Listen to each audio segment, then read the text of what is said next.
Hello friends, CKD stock market news channel के अंदर आप सभी का स्वागत करता हूं। और आज मैं आपके सामने एक यूनिक एएमसी का फंड के इन डेप्थ एनालिसिस चर्चा करने की कोशिश करेंगे। क्वांटम एएमसी का quantum small cap fund direct plan growth. जी हाँ, एक क्वांटम असेट मैनेजमेंट कंपनी भी है। तो कभी आपको कोई बताए कि क्वांटम एएमसी को जानते हो क्या भाई? आप कहना जी हाँ मैंने सुना तो है। सबसे पहले नेट एसेट वैल्यू की बात करूंगा, 10 रुपये का है मैक्सिमम। अगर मैं इसके रिटर्न की बात करूंगा तो केवल अभी इस म्यूचुअल फंड ने 7% के आसपास का रिटर्न अपने इन्वेस्टर्स को बना के दिया है। एटलीस्ट अभी इसको 3 महीना भी नहीं हुए हैं, पर कुछ डेटा हमारे पास है और इस डेटा के थ्रू हम जानने की कोशिश करेंगे। साथ ही साथ एएमसी के बारे में भी धीरे धीरे पता करेंगे। चिराग मेहता साहब आपके पैसे को मैनेज करके चल रहे हैं, यानी कि ये फंड मैनेजर हैं। 3 महीने का हमारे पास फिलहाल कोई डेटा है नहीं, क्योंकि एटलीस्ट अभी इसको 3 महीने कंप्लीट नहीं किए हैं। रिस्क मॉडरेट है, इसका रिस्क हाई नहीं है, रिस्क मॉडरेट है, यानी कि एक कैटेगरी तो स्मॉल कैप है, पर जी हाँ आपका जो ये फंड है स्मॉल कैप कैटेगरी का बहुत ज़्यादा सेफ इन्वेस्टमेंट करने के लिए जाना जाएगा। Moderately high. क्वांटम एएमसी की बात करेंगे, यानी कि quantum small cap fund direct plan growth की चर्चा करें तो केवल एक छोटा सा असेट साइज है 28 करोड़ का, यानी कि 28 करोड़ का इन्वेस्टर, 28 करोड़ रुपए इन्वेस्टर का लगा हुआ है इस फंड के अंदर। 0.60% का एक्सपेंस रेशियो तो मेरे भाई इनका ज़्यादा है, क्योंकि अगर हम टाटा स्मॉल कैप की बात करेंगे या महिंद्रा मनुलाइफ की बात कर लें, जो नई नई एएमसी इस समय फंड अपने लेकर के आ रही है, उनका एक्सपेंस रेशियो 0.50% से भी कम है। तो एटलीस्ट अगर इनका नया एएमसी था, नया फंड है, तो डेफिनेटली इनको एटलीस्ट अपना जो एक्सपेंस रेशियो है 0.20-0.30% के आसपास रखते तो और अच्छा होता। अब जो नए इन्वेस्टर हैं कृपया करके थोड़ा सा अवॉइड करने की कोशिश करें, क्योंकि और भी एएमसीज हैं जो अच्छा रिटर्न बना के दे रहे हैं। पर जी हाँ, जो लोग इस म्यूचुअल फंड को पसंद करेंगे या जिनका पैसा ये 28 करोड़ रुपए लगा हुआ है, तो एटलीस्ट 3 महीने अभी हुए नहीं है, 7% के आसपास का रिटर्न आ गया, जो कि ठीक दिख रहा है। 4.08% के आसपास का कैश होल्ड करके चल रहे हैं। S&P BSE स्मॉल कैप 250, जी हाँ S&P BSE 250 small cap total return index को ये बेंचमार्क की तरह फॉलो करते हैं। अब जिनका भी पैसा इस म्यूचुअल फंड के अंदर लगा हुआ है, तो वो लोग एक कोशिश कर रहे होंगे कि भाई ये पैसा कब हम वापस से ऐड कर सकते हैं इस म्यूचुअल फंड में।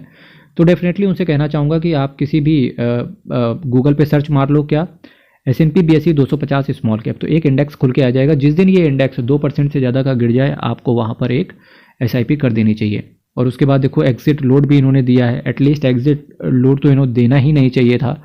365 दिन के अंदर निकलने की कोशिश करोगे 10% से ज़्यादा के अगर आप यूनिट बेच दोगे तो 1% का अलग से एग्जिट लोड आएगा।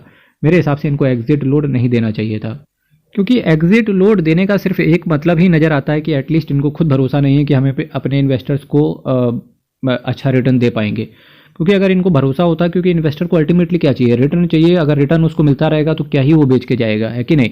इक्विटास स्मॉल फाइनेंस बैंक, बात करते हैं किन किन शेयर्स के अंदर पैसा है, तो देखिए Equitas small finance bank, CSB bank, TeamLease, Karur Vysya, Godrej industries, Birla soft, Nuvoco Vistas, Gujarat state Petronet, Cyient, Crompton Greaves यानी कि CG consumer, Genus power, infrastructure, Ujjivan financial services, PVR INOX, UTI AMC, Eris life sciences, IDFC limited, CMS info systems, Craftsman automation, Mastek, Indian renewable यानी कि इरेडा। भाई साहब इरेडा के अंदर पैसा है यार इनका।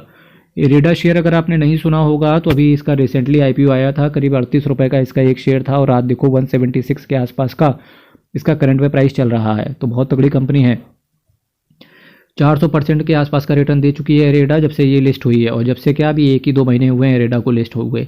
कैनफिन होम CCL प्रोडक्ट, देखिए 1 फरवरी को बजट आने वाला है, तो एटलीस्ट आपकी नज़र होनी चाहिए बजट के ऊपर, क्योंकि बजट में अगर रेलवे के लिए कुछ अच्छा अनाउंसमेंट हुआ तो रेलवे से रिलेटेड जितने भी शेयर्स होंगे, चाहे वो इरकॉन हो, IRFC हो, टीटागढ़ रेल सिस्टम्स हो, इसके साथ साथ आपका IRCTC हो, IRFC हो, RVNL हो, तो ये सब शेयर भागेंगे।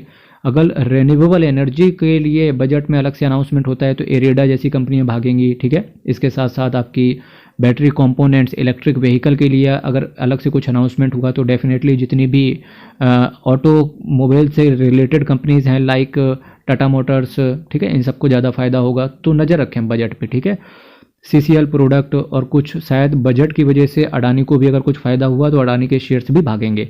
CCL product, Campus, EPL, TD power system, MPS, Sansera engineering, Lumax, Kirloskar pneumatic, Mayur uniquoters, HDFC bank, Mahindra logistics, lemon tree, Exide industries, Carysil, V Guard industries, fusion micro finance, Narayana Hrudayalaya, Krishna institute of medical sciences, InterGlobe aviation, Infosys limited, ये कुछ share हैं जहां investors का पैसा पड़ा हुआ है।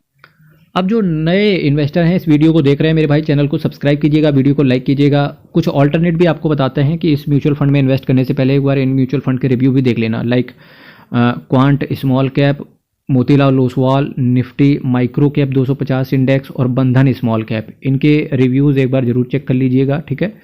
Quantum asset management company के बारे में बात करेंगे। बहुत छोटी सी एसेट मैनेजमेंट कंपनी है, 2224 करोड़ का असेट अंडर मैनेजमेंट है और टोटल ये 20 स्कीम को मैनेज करके चल रहे हैं। मेरे भाई चैनल को सब्सक्राइब कीजिएगा, वीडियो को लाइक कीजिएगा। हर हर महादेव, अयप्पा शरणम हरि शरणम। बहुत बहुत धन्यवाद। ध्यान रखें कल बजट आ रहा है, 1 फरवरी है, तो उसके लिए आपको इन एडवांस कॉन्ग्रेचुलेशन। बहुत बहुत धन्यवाद।